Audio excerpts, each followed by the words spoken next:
Apulia हिता जो असे जगता धन्य माता पिता तयाचिया कुई कन्या पुत्र होती जे सात्विक तयाचा हरिख वाट देवा गीता भागवत करीती श्रवण अखंड चिंतन विठोबाचे कुई कन्या पुत्र होती जे सात्विक तयाचा हरिख वाट देवा तुका म्हणे माझ्या घरच्यांची सेवा तरी माझ्या देवा पार नाही कुई कन्या पुत्र होती जे सात्विक तयाचा हरिख वाट देवा विठाला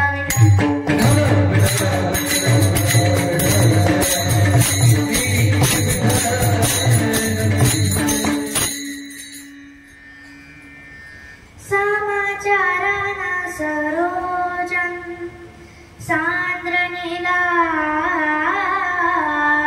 मुदागम जगननिहित पाण्यं मंडनं मंडना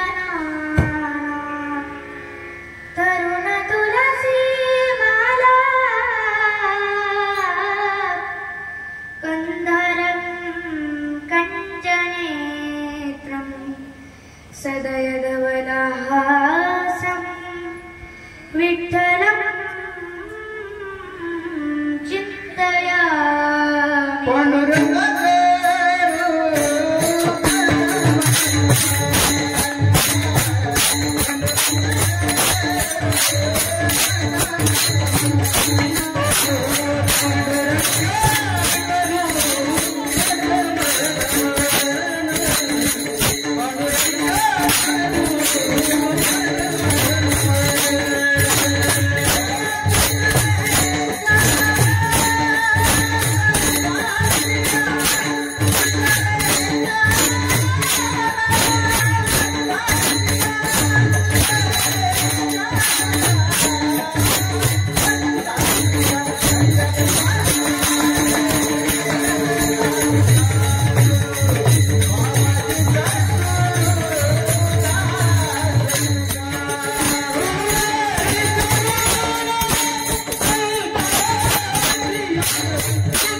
पांडुरंगा करू प्रथम नमन दुसरे चरण संतांची या त्यांच्या कृपा गाणे कथेचा विस्तारू बाबाजी सद्गुरु दास तुका अलंकापुरी रम्य सिंहासनस्थं पदाम्बोज तेजस स्फुरति प्रदेशं विदिन्द्रादिदेवैः सदा स्तूयमानं समारुस्तमूर्तिं भजे ज्ञानदेवम् ॐ नमो ज्ञानेश्वराय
ओम नमो ज्ञानेश्वरा करुणाकरा दयाळा तुमचा अनुग्रह लादलो पावन झालो चराचरी नमो सद्गुरु तुकया ज्ञानदीपा नमो सद्गुरु सच्चिदानंद रूपा नमो सद्गुरु भक्त कल्याण मूर्ती नमो सद्गुरु भास्करा पूर्ण कीर्ती कर्पूर गौरम करुणावतारं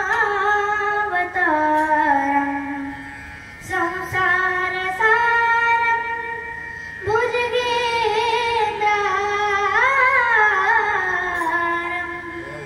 सदा वसन्तं हृदयारविन्दे भवं भवानी सहितं नमामि। गुरुर्ब्रह्मा गुरुर्विष्णु गुरुर्देवो महेश्वरा गुरुः साक्षात् परब्रह्म तस्मै श्री गुरुवे नमः। मस्तके पायावरी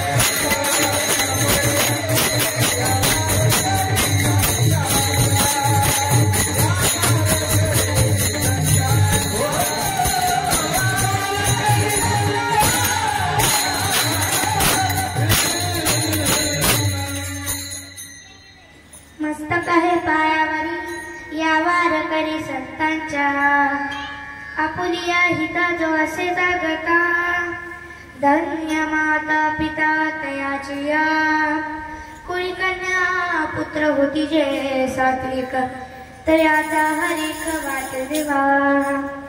प्रस्तुत प्राप्त समय कीर्तन रूपी सेवेसाठी निवडलेला अभंग चैतन्यात्मक विचार धोरणाचे महान संत कवी विठोबाचे लाडके भक्त निष्कर्म योगी देहूचे सुप्रसिद्ध साधू जगाचा संसार हिताचा व्हावा किंबहुना चांगला व्हावा यासाठी स्वतःच्या संसाराची रंगरांगोळी करणारे जगद्गुरु तुकोबा यांचा 4 चरणाचा उत्कृष्ट असा सर्वांच्या पाठांतरातला परिचयातला जगातील 5व्या क्रमांकाचा वेद म्हणजेच गाथा.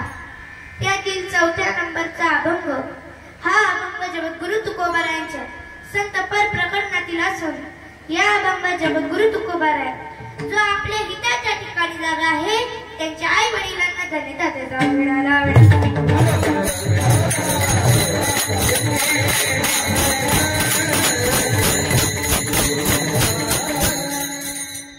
अभंगावरती चिंतन करण्या अगोदर अल्पसा परिहार द्यायचा, तो म्हणजे असा.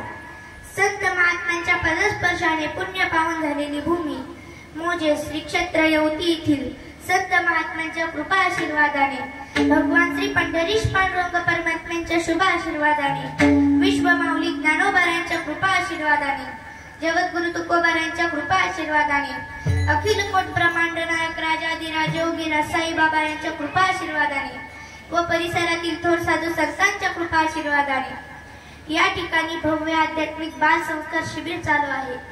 या शिबिरामध्ये माझ्या वाट्याला कीर्तन रूपी सेवा प्राप्त झाली हे मी माझे थोर भाग्य समजते व ज्यांनी मला आमंत्रित केलं असे श्री अबाप आदरणीय भजन सम्राट शंकर गिरीजी महाराज व श्री अबाप आदरणीय साई भक्त गजानन भाऊ जंगले व त्यांचे सर्व सहकारी यांच्यामुळे आज मला कीर्तन करण्याचं सौभाग्य प्राप्त झालं.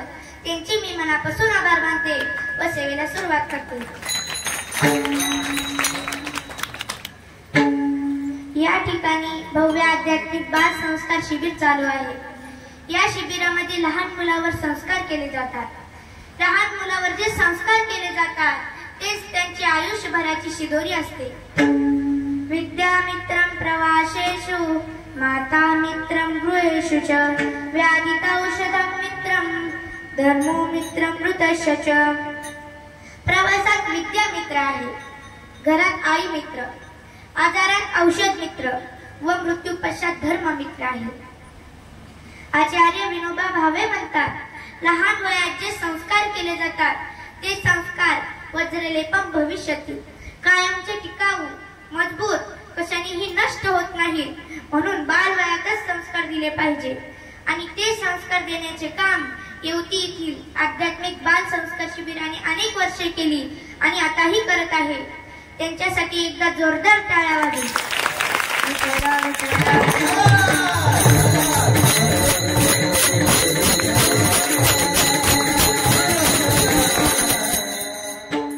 सज्जना हो माय बापा हो, मी कोणी साधू संत महात्मा अशी कोणी नाही. मी एक वारकरी आहे. नव्या नव्या वारकऱ्यांच्या पायाची धूळ आहे आणि तुम्हा माय बापा समोर मी या ठिकाणी उपस्थित झाले. पण तुम्ही सर्व श्रोते मंडळी माझ्यापेक्षा वयाने ज्ञानाने मानाने व सर्व काही मोठे आहात. मला तुमचा इतका अनुभव नाही आणि अनुभव नसताना जगाला काही सांगता येत नाही, उपदेश सुद्धा करता येत नाही. म्हणून नाथ महाराज भागवतामध्ये सांगतात जेणे सवे चाखिले नाही चवे तो तुझे आती गोडी कैसी लावे.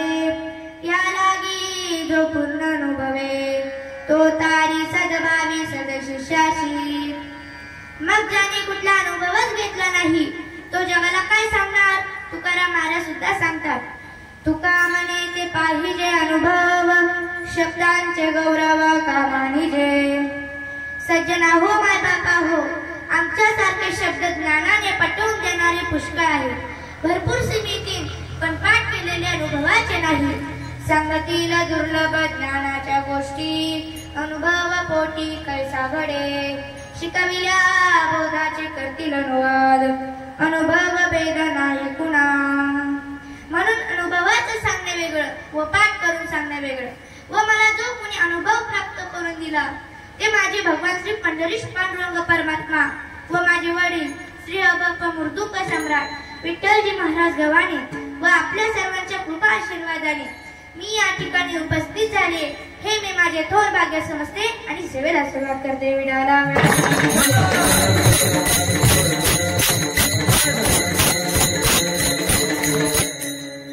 हा अभंग जगद्गुरु तुकोबारायांचा असून या अभंगात जगद्गुरु तुकोबाराय म्हणतात आपुलिया हिता जो असे जागता धन्य माता पिता तयाची या.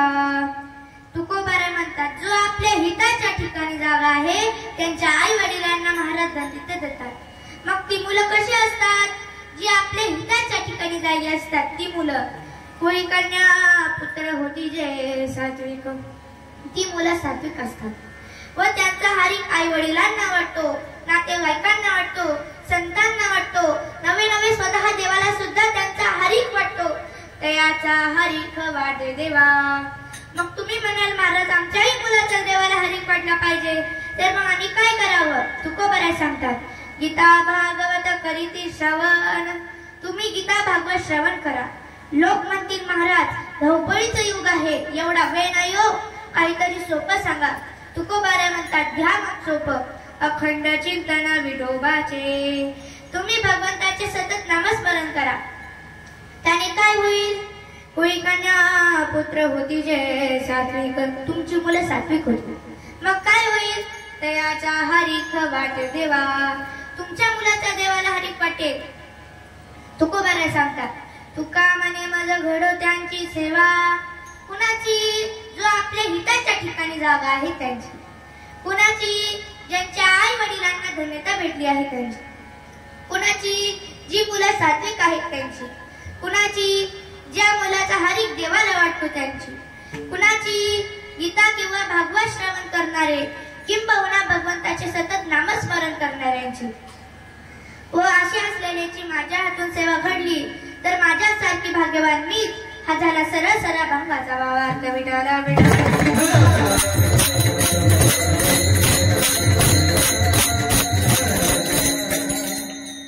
हा अभंग जगद्गुरु तुकोबारायांचा 4 चरणाचा असून या अभंगात जगद्गुरु तुकोबाराय जो मुलगा आपल्या हिताच्या ठिकाणी जागा आहे त्यांच्या आई वडिलांना धन्यता देतात.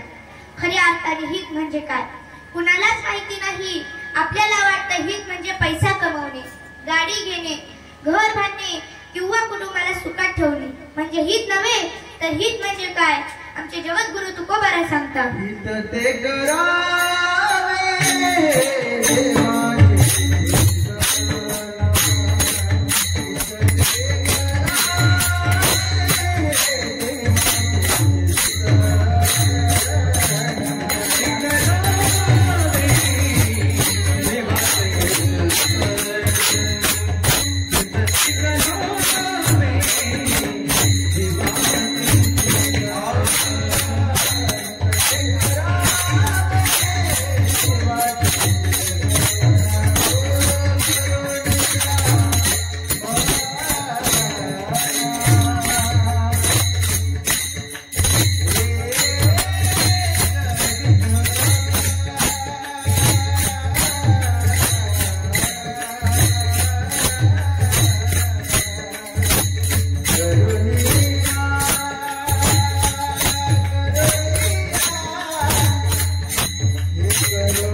करावे देवाचे चिंतन करुणिया मन एकविध. तर हित म्हणजे देवाचे नामस्मरण. खऱ्या अर्थाने माझ्या छत्रपती शिवरायांना हित कळाले. आपल्याला महाराजांच्या विषयी फार कमी माहिती आहे. आपल्याला शिवाजी महाराजांच्या वडिलांचं नाव माहिती आहे पण त्यांच्या वडिलांचं नाव माहिती नाही. महाराजांची वंश परंपरा अशी बाबाजी राजे भोसले यांच्यापासून सुरू होती. बाबाजी राजे भोसले यांना 2 मुलं, एक मालोजी राजे भोसले, दुसरे विठोजी राजे भोसले. मालोजी राजे भोसले यांना 2 मुलं, एक शहाजी राजे भोसले, दुसरे शरीफजी राजे भोसले. शहाजी राजे भोसले यांचे लग्न विदर्भातील सिंदखेड येथील लखोजीराव जाधव यांची कन्या राजमाता राष्ट्रमाता जिजाऊ आईसाहेब यांच्या सोबत झाले. काही काळानंतर जिजाऊ आईसाहेब गरोदर राहिल्या. त्याच वेळी भातवाडी येथील एका युद्धात शहाजीराजांचे भाऊ शरीफजीराजे हे वारले. मग शहाजीराजांची धावपळ सुरू झाली. मग अशा वेळी जिजाऊ आईसाहेबांना सुरक्षित कुठे ठेवावे म्हणून शिवनेरी गडावर ठेवण्यात आले व तो सोन्याचा दिवस उजाडला. मराठी महिन्यानुसार फाल्गुन आद्य तृतीया शके 1551 व इंग्रजी महिन्यानुसार 19 फेब्रुवारी 1630 रोजी माझ्या जाणता राजा शिवछत्रपती जन्माला आले. एकदा आपण सर्व मिळून शिवगर्जना करू. प्रौढ प्रताप पुरंदर क्षत्रिय कुलावतंस सिंहासनाधीश्वर राजाधिराज योगीराज गौतमीलाल अहिल्या धर्मपरायण श्री छत्रपती शिवाजी महाराज की जय. राजे जन्माला आले.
राजे जन्माला आले व राजमाता जिजाऊ आईसाहेबांनी त्यांना लहानपणापासूनच ज्ञान द्यायला सुरुवात केली.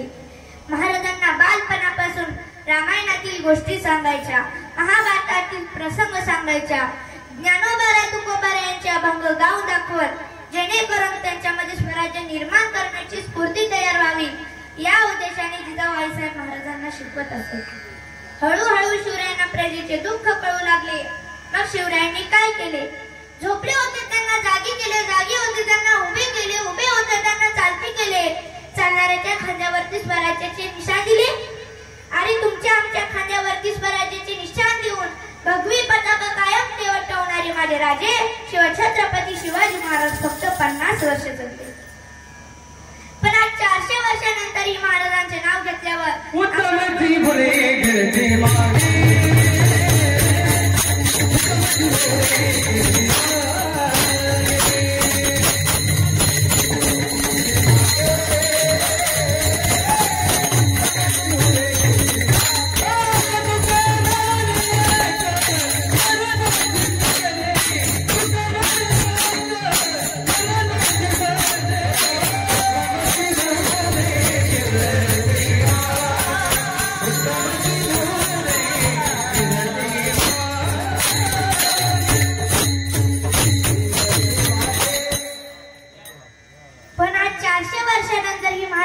नाव घेतल्यावर अंगावरती काटे उभे राहतात. म्हणून तुम्हाला सांगावसे वाटते की जगावे तर छत्रपती शिवाजी महाराजांसारखे व मरावे तर छत्रपती संभाजी महाराजांसारखे. कारण छत्रपती संभाजी महाराज आपल्या धर्मासाठी शहीद झाले परंतु झुकले नाही व छत्रपती शिवाजी महाराजांनी वयाच्या 16व्या वर्षी हिंदवी स्वराज्याची स्थापना करायला सुरुवात केली. म्हणजे ते आपल्या हिताच्या ठिकाणी जागे झाले. ते कसं? अभंगाचं प्रथम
आपुलिया हिता जवासे जागता धन्य माता पिता तयाची या.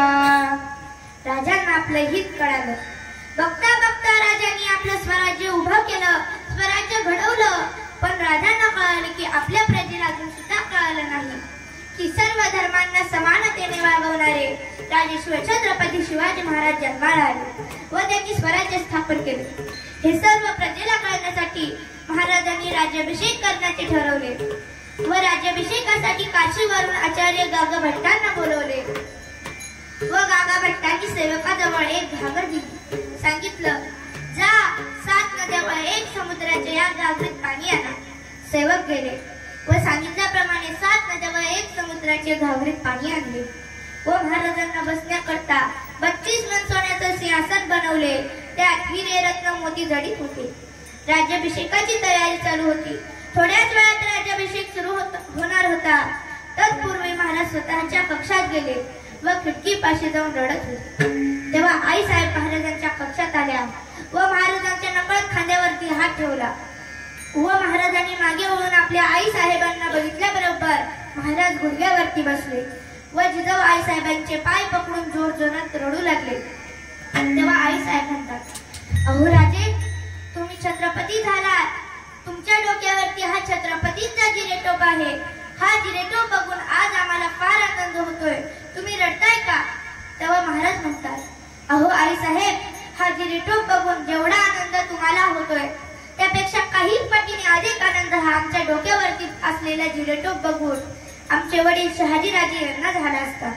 हे वाक्य ऐकता जिजाऊ आईसाहेब सुद्धा रडू लागल्या व हे सर्व चित्र बाहेरून गागा भट्ट बघत होते व हे सर्व बघून गागा भट्ट म्हणाले, धन्य जिजा माता, धन्य शहाजीराजे. म्हणून जो मुलगा आपल्या हिताला जाणतो तुकोबाला त्याला धन्यता देत नाही तर धन्यता कुणाला देतात? धन्य माता पिता.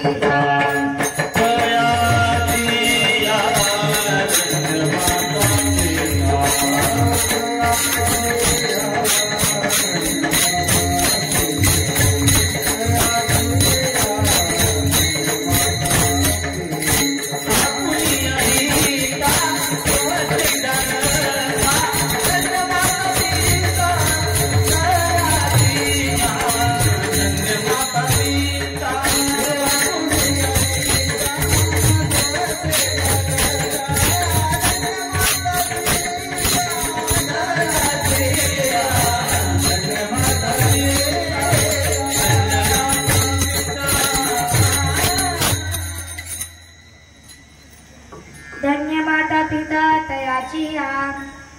खऱ्या अर्थाने आई वडिलांना धन्यता का?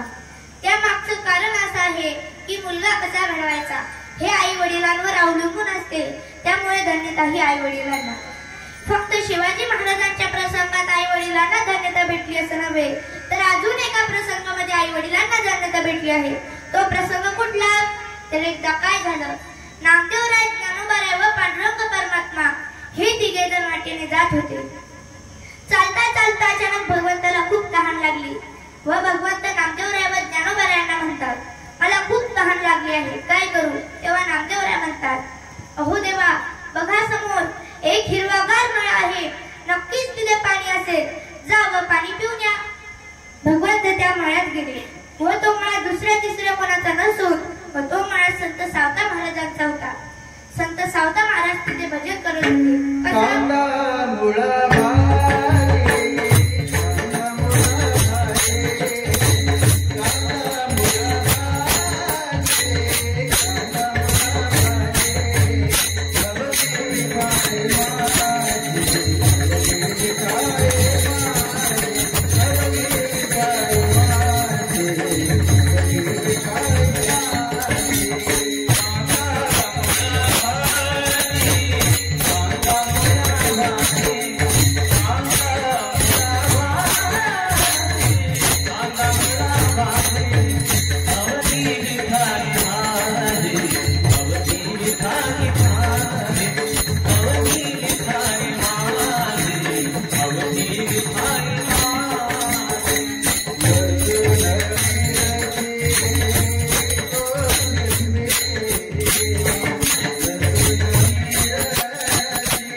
लसूण मिरची कोथिंबिरी अवघा झाला माझा हरी. भगवंत त्या मळ्यात गेले व भगवंत सावता महाराजांना बघून म्हणतात, सावता महाराज दोघे जण माझा पाठला करतायत, मला कुठेतरी लपवा. तेव्हा सावता महाराज म्हणतात, देवा झाडामध्ये लपा. देव म्हणतात तेथे लपू. मग देवा गोठ्यामध्ये लपा. देव म्हणतात तेथे नको. का? कारण की एक ज्ञान आहे जे दाखवते व एक नाम आहे आकळते, म्हणून मला दुसरीकडे कुठेतरी लपवा. तेव्हा सावता महाराज म्हणतात, देवा माझ्या हृदयात लपता का? देव म्हणाले लपतो. सावता महाराजांनी जवळ असलेला विळा उचलला, मागचा पुढचा कसलाही विचार न करता आपली छाती चिरली व भगवंताला हृदयात साठवलं. आमच्या संत जनाबाई म्हणतात, हृदयामध्ये खान गेला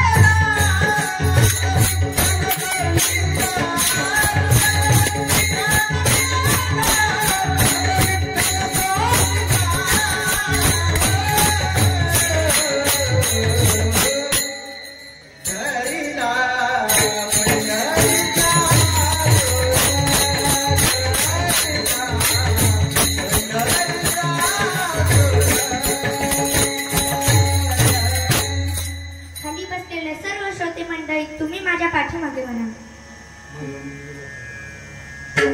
हृदय बंदी खाना केला आत विठ्ठल कोंडीला. हृदय बंदी खाना केला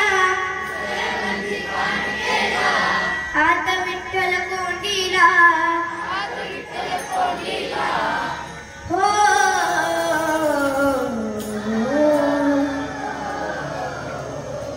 धरीला पंढरीचा चोर.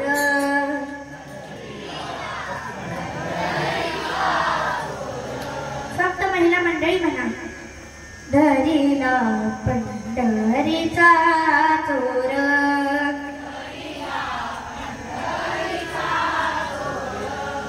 हृदय बंदी खान केला आत विठ्ठल कोंडीला. हृदय बंदी खान केला आत विठ्ठल कोंडीला. हो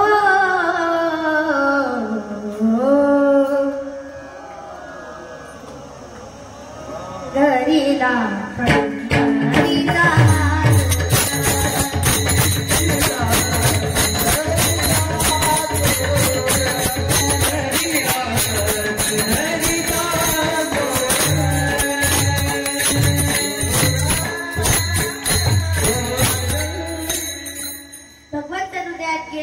पण थोडा पितांबर हृदयातून बाहेर आला होता.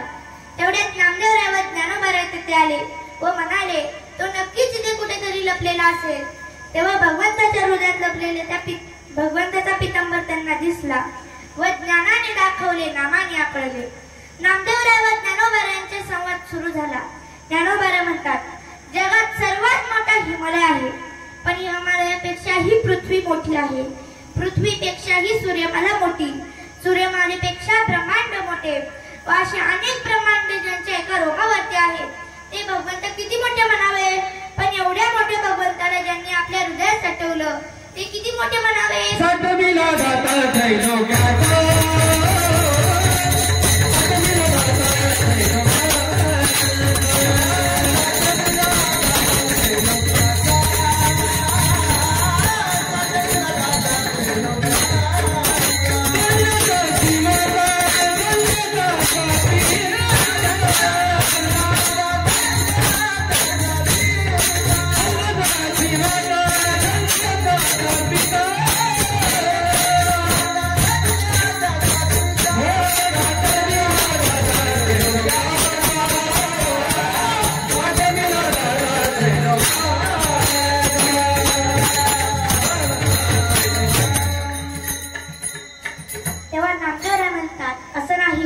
एवढ्या मोठ्या भगवंताला ज्यांनी आपल्या हृदयात साठवलं ते मोठी नाही, तर ज्या मातेने यांना 9 महिने 9 दिवस आपल्या कुशीत सांभाळलं ती माता केवढी मोठी असेल. म्हणून नामदेवराय म्हणतात, धन्य त्याची माता धन्य त्याचा पिता.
सात्विक तयाचा हरिक वाटे देवा.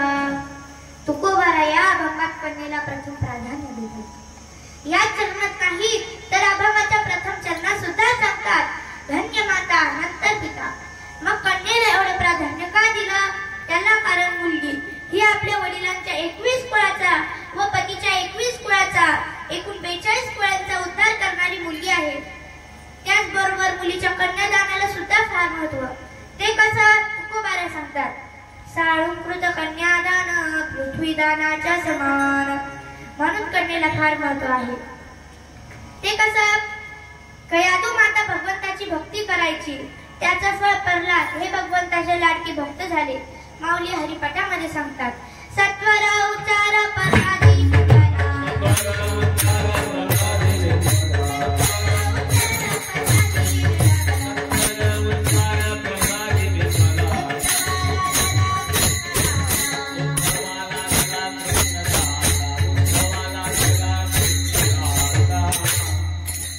सत्वर उच्चार प्रल्हादी बिंबला उद्धवा लादला कृष्णदाता.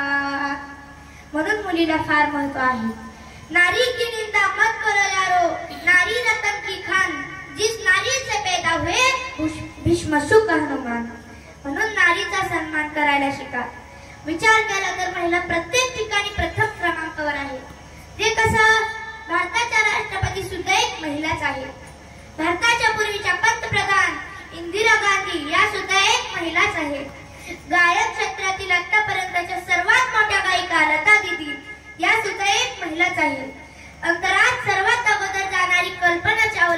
या सुद्धा एक महिलाच आहे. म्हणून आजकाल प्रत्येक क्षेत्रात महिला एक नंबर आहे. ते कसं? दान धर्म म्हटलं की महिला एक नंबर, होम हवन म्हटलं की महिला एक नंबर. खाली बसलेले सर्व श्रोते मंडळी, तुम्ही फक्त एक नंबर म्हणा. दान धर्म म्हटलं की महिला, होम हवन म्हटलं की महिला, गायनाच्या बाबतीत महिला, बुद्धीच्या बाबतीत महिला, राजकारणाच्या बाबतीत महिला, आज कीर्तनाला सुद्धा महिला, व एका घराचे 2 घर करायला सुद्धा महिला.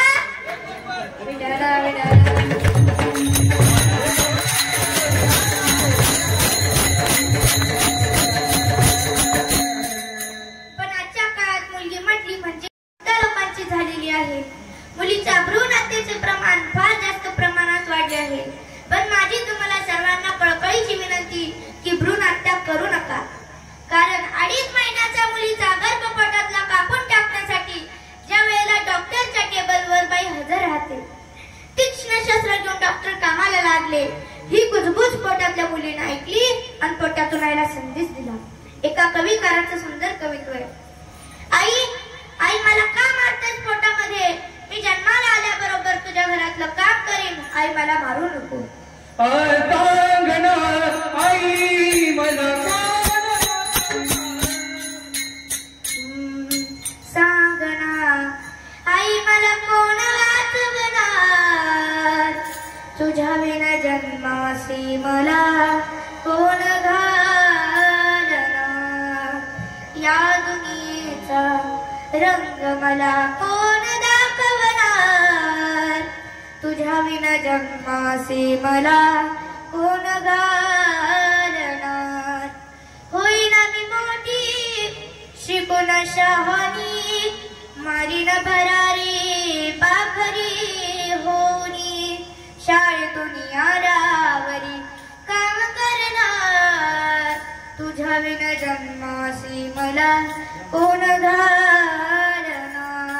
सांगना, राखी पौर्णिमेचा येईल ग सण, माझ्या गदादाला राख्या बांधीन 2-2. कुंकवाचा टिळा कपाळी लावणार.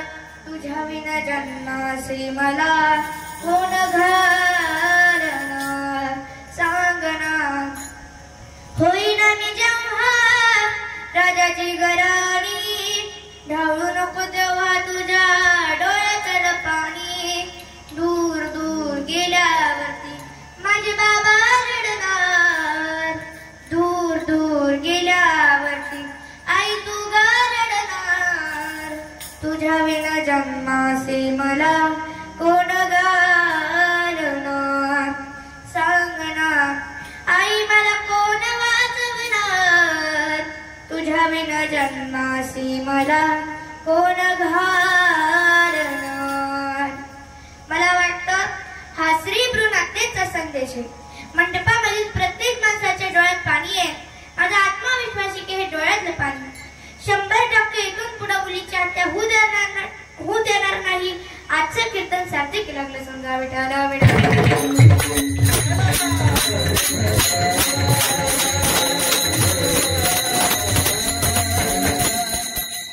हे झालं आईचं महत्व. मग वडिलांचं महत्व काही कमी आहे का? कुणाला कळाला बाप? बाप म्हणजे काय? बाळा, आज तुला कोणती भाजी बनवून देऊ? तुला कुठली भाजी आवडते? काय बनवून देऊ? जर लेकराला भाजी नाही आवडली तर पटकन दुसरी भाजी बनवून देणारी आई आपल्या लक्षात आहे. तुमच्या एका जेवणाची चिंता जिला असते ना, तिला आई असे म्हणतात. पण तुमच्या आयुष्यभराच्या जेवणाची जो तरतूद करून ठेवतो त्याला बाप असे म्हणतात. मुलीचं लग्न जुळत नसेल तर मुलीजवळ भाकरी करताना आई दिसते ना सर्वांना. काकुलतीला आलेली आई, चिंता करणारी आई, परेशान झालेली आई, ती आई दिसते सर्वांना. पण आपल्या मुलीचा संबंध जुळलाच पाहिजे याकरता नातेवाईकांच्या पुढे हात जोडणारा व नातेवाईकांचे उंबरे शिजवणारा बाप आम्ही लक्षात नाही ठेवला. रामा वनवासाला जाऊ नको असं म्हणणारी कौशल्य माता सर्वांच्या लक्षात आहे. पण राम प्रभू वनवासात गेले म्हणून राम राम राम म्हणत प्राण सोडणारे राजा दशरथ आपल्या लक्षात नाही. माझ्या कृष्णा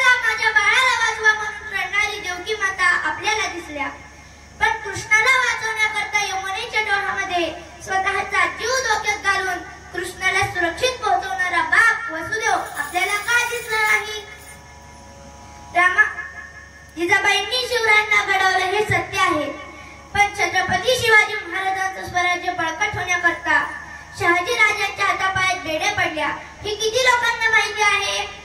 जिजाबाई लक्षात ठेवताना शहाजी राजांचं कर्तृत्व नाकार देणार नाही.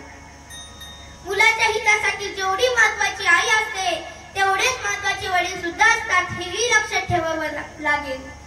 मुलीवर, महिला मंडळी, तुमच्यावर सर्वात जास्त जीव फक्त तुमच्या बापाचा असतो व बापाला मुलीकडून कुठलीच अपेक्षा नसते. तुम्हाला लहानचं मोठं करण्यात बापाची जी कसरत असते ना, ती तारेवरची नसून ती तलवारीच्या धारेवरची असते. आमचा बाप आयुष्यभर ढालीसारखा तुमच्या माझ्या जीवनामध्ये संरक्षण देत राहिला. लेकरावर काही संकट आले की बाप ढालीसारखा पुढे जायचा. तुमचा माझा बाप आयुष्यभर संसाराचे चटके खात राहिला, फक्त त्याच्या लेकरा करता, तुमच्या माझ्या करता. बाप कितीही निष्ठुर असू द्या, कितीही कठोर असू द्या, कितीही पाषाण हृदय असू द्या, पण बाप जीवनात 2 वेळा रडतो. एक जेव्हा त्याची मुलगी सासरी जायला निघते तेव्हा, 2 जेव्हा त्याचाच मुलगा त्याला घराबाहेर काढतो तेव्हा. महिला मंडळी, आठवा तुमच्या लग्नातला प्रसंग. सर्व लोक पोट भरून जेवले होते, पण तुमच्या लग्नाचा असा एक व्यक्ती होता जो दिवसभरापासून उपवासी होता. पोटात आणण्याचा कडेही नव्हता त्याच्या, व तो दुसरा कोणी नसून तो तुमचा बाप होता. त्याला कोणी विचारलंही नाही जेवलास का म्हणून. अहो, तुमचा बाप रात्री आचार्य जेवण बनवत असताना त्याच्या जवळ थांबला. सकाळी बँडवाल्याजवळ थांबला, भांड्यावाल्याला भेटला, नातेवाईकांचे स्वागत केले, मंडपवाल्याजवळ थांबला, आलेल्या प्रत्येक पाहुण्याला भेटला. या सर्व गडबडीत त्याचा संपूर्ण दिवस गेला व शेवटी मुलीला निरोप देण्याची वेळ आली. बापाची हिंमत होत नव्हती मुलीच्या समोर जाण्याची. तेवढ्यात बाप मुलीच्या सासू-सासऱ्यांजवळ गेला व हात जोडून उभा राहिला व म्हणाला, काही गैरसोय झाली असल्यास माफ करा व माझ्या मुलीकडून काही चुकी झाली तर तिला माफ करा. आतापर्यंत मी कोणासमोरही हात जोडले नाही, पण तुमच्या समोर जोडतोय. हिला माझी मुलगी म्हणून नव्हे तर तुमची मुलगी म्हणून वागवा. अहो, साधा विचार करा. आपल्या खिशेला असलेला 5 रुपयाचा पेन आपण समोरच्याला देण्या अगोदर 10 वेळा विचार करतो, पण जो बाप मुलीला 20 वर्षापर्यंत त्या हाताच्या फोडाप्रमाणे जपतो, तिचं संगोपन करून दुसऱ्यांच्या ताब्यात देतो, त्या बापाचं काळीज किती मोठं असेल. अरे, बाप म्हणजे काय असतो? बाप कुणाला म्हणतात? बाप म्हणजे काय? बाप म्हणजे जगण्याचं माप आहे, पाठीवरची थाप आहे. कधी रागवला तरी ज्याची माया मापे तो म्हणजे बाप आहे. बाप म्हणजे शिस्तबद्ध धाके, जगणं आपापे, आयुष्याच्या समुद्रात दीपस्तंभाची धाके, तो म्हणजे बापे, तो म्हणजे बापे. विडाला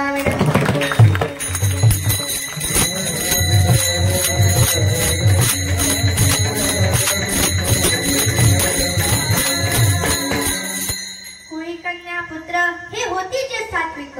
मग आता सात्विक म्हणजे काय? भगवान श्रीकृष्ण परमात्मा अर्जुनाला सांगते वेळी या तिघांचे म्हणजे सात्विक, राजस, तामस यांचे कार्य सांगतात. गीतेच्या 17व्या अध्यायातील 4 नंबरच्या श्लोकात भगवान सांगतात, यजन्ते सात्विका देवान यक्षरक्षांशी राजसा प्रेतान भूतगणांश्चान्ये यजन्ते तामसा जनाः. सात्विक लोक देवाची पूजा करतात, राजस लोक यक्ष व राक्षसांची पूजा करतात, तामस लोक भूत प्रेतांची पूजा करतात. सात्विक लोक देवाची पूजा करतात, पण कशी करतात? माऊली सांगतात ज्ञानेश्वरीच्या 8व्या अध्यायातील 183 ते 184व्या ओवीत माऊली सांगतात, प्रतिपाळू तरी पाटाचा झाडी की जळ तुळशीचा परिफळ फुला छायेचा आश्रयो नाही किंबहुना फळाचे विना ऐसी निर्मूती निर्माण होय तो या गुजान सात्विक उग. फळ फुल छाये यापैकी काहीही प्राप्त नसलेली तुळशीच्या झाडाचे लोक संगोपन करतात. कसलीही अपेक्षा न ठेवता याच प्रकारे देवाची भक्ती करताना कसलीही अपेक्षा न ठेवणारा भक्त म्हणजे सात्विक भक्त. आणि अशा प्रकारचे जे सात्विक भक्त आहेत त्यांचा हरिक देवाला आवडतो. तयाचा हरिक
त्या देवाला हरिक वाटतो, पण अजून कशा प्रकारच्या मुलाचा देवाला हरिक वाटतो किंवा देवाला हरिक वाटावा याकरता काय करावे त्याचे उत्तर अभंगाच्या 3ऱ्या चरणात सांगतात. गीता भागवत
अखंड चिंतन विठोबाचे.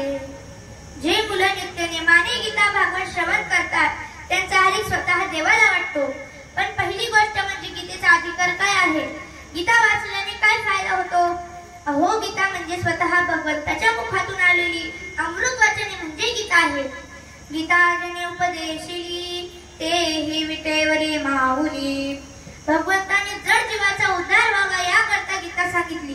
पण गीतेचा अधिकार असा की एखाद्या व्यक्तीने फक्त गीता शब्द जरी म्हटला तरी त्याचा फायदा होतो. तो म्हणजे कसा, गीता गीता म्हणता पाप होय नाश, कैवल्य ही त्यास प्राप्ती होय. किंवा गीता गीता गीता त्रिंवार बोलता, पाप जाय तत्वता मोक्ष जोडे. नामा म्हणे गीता संपूर्ण वाचता, लाभ त्याच्या हाता बोलवेना. फक्त गीता शब्द जरी म्हटला तरी त्याचा फायदा होतो व तो फायदा म्हणजे कैवल्य प्राप्ती मोक्ष प्राप्ती होते. मग विचार करा, फक्त गीता शब्द जरी म्हटला तरी त्याचा फायदा होतो, तर मग गीतेचं पठण केल्यावर किती फायदा होत असेल, काय फायदा आहे. आमचे नाथ महाराज सांगतात, भगवद्गीता पठण सर्व काळ जासी, मोक्षाची तो राशी मूर्तिमंत. त्याला मोक्ष मिळणार यात कसल्याही प्रकारचा संशय नाही. आणि आमच्या गीतेचा फक्त एक नियम आहे, जो गीता श्रवण करतो त्याला जे फळ तेच फळ पठण करणाऱ्याला व तेच फळ अर्थ जाणणाऱ्याला. सर्वांवरती समान कृपा हा गीतेचा नियम आहे. म्हणजे कसं, आमचे माऊली ज्ञानेश्वरीच्या 18व्या अध्यायातील 48व्या नंबरच्या ओवीत माऊली सांगतात, समर्थाची पंक्ती भोजने, तळीला वळीला एकची पक्वाने, देवी श्रवणे अर्थ पठने, मोक्षची लाभे. सर्वांना उदार अंतःकरणाने मोक्ष देणारी गीता आहे. शिवाय दुसरा कुठलाच ग्रंथ नाही. हा अधिकार गीतेचा आहे. गीता भागवत करीती श्रवण, अखंड चिंतन विठोबाचे. ज्ञानेश्वर माऊली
देव